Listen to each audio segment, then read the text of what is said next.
What's up, Transformers fans? Mondo here, back with week 13 of Moonbase 84's year-long celebration, celebrating 40 years of Grimlock and the Dinobots.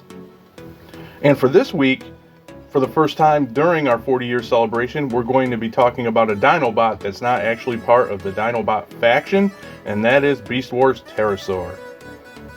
But as always, if you could hit that like button, subscribe if you're new, and all that jazz, we'd really appreciate it. Okay, so now let's check out Terrorsaur.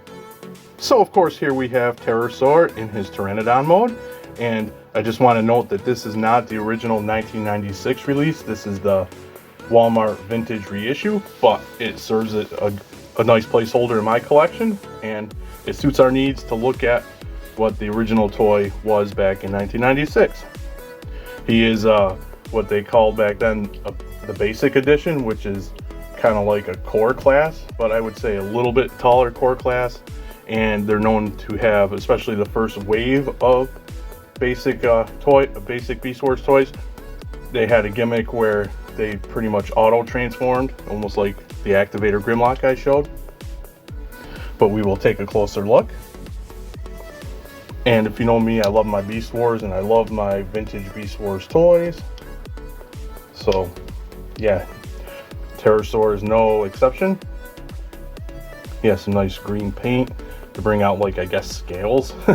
I know a lot of the Beastwars dinosaurs aren't exactly accurate. I'm not even sure if Pteranodons had scales now. I don't know what the sign says, I forget. But anyway, he has like green scales, nice. And if you look close, if the camera catches it, he has some nice texture in his wings.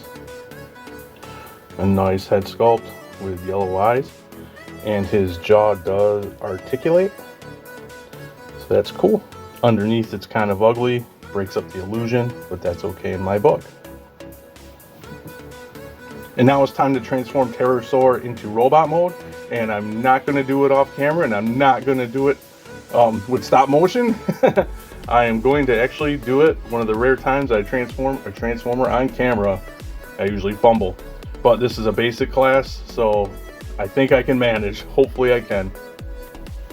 Now, I did mention the basic class were like spring loaded, you hit a button or something and they pop open. On this copy, he doesn't. Oops. See, I'm already, his head gets stuck in here, but once you hit the head like that, the rest of the body rotates, and here he is almost all done.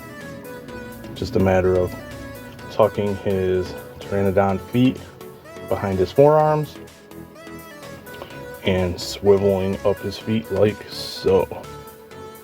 And here we have Terrorsaur, of course, in robot mode, and as you'll notice, and if you've seen Beastwars, not looking much like his show model. And a lot of the, you know, the first wave characters that made it into the show have some definite inaccuracies when compared to their show models. Terrorsaur is no different, but I still think he's pretty cool. I will say the ball joints.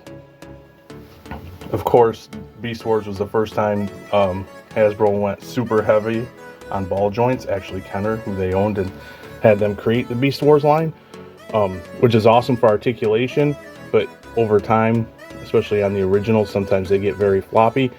This Terrorsaur is a little floppy already, and he's on the newer end, like they only came out a few years ago.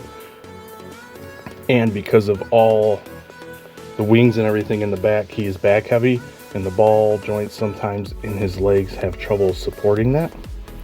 But we're going to take a closer look anyway. There's that head sculpt. Yeah, there's a little Terrorsaur from his show in there, but not much. For one, the colors are different, but anyway, here you can see he has a blue helmet with a red crest on the top that mimics the crest of the Pteranodon. That green scale work is now on his chest, because the head in transformation folds into kind of makes his butt. And then you have some black to offset the reds and the blues, some nice sculpt work around the knees. Just a fun, these basic classes were fun little figures. He's got some nice articulation in the head. It swivels, it can look up, down tad. And the arms, of course, as I said, were on the ball, rotate. do a 90-degree bend, swivel, no wrist, no waist. But he just kicks forward, does the splits, rotates, and he's got ankle articulation. So you can get some good poses in him, with him, if the ball joints on the legs hold up, I would say. As you can see, I'm having a little difficulty here. Okay, heck with it. But anyway, he does also have an accessory, this tiny little thing here.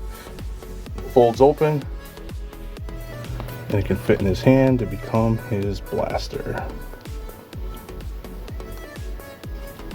So now he is armed up in robot mode. Stay. There we go. So even though Terrorsaur is not a member of the Dinobot faction, he is a Dinobot, so, and a prominent one at that. So I wanted to make sure I included him in our year-long celebration.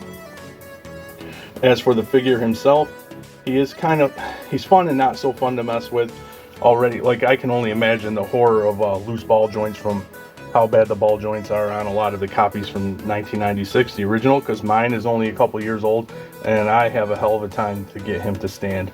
I did my best to get him in kind of a pose for the final shot.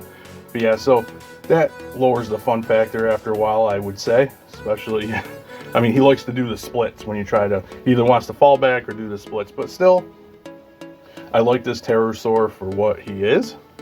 And I love the character in Beastwars.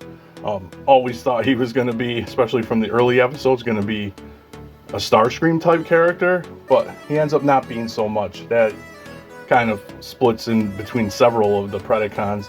But yeah, I really enjoyed his character in the show. Again, I think he's a prominent Dinobot and needed to highlight him.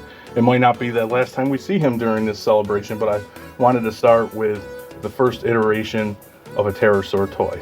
With that being said, this wraps up week 13 of our year-long celebration, celebrating 40 years of Grimlock and the Dinobots. Comment to let me know what you think, and as always, thanks for docking.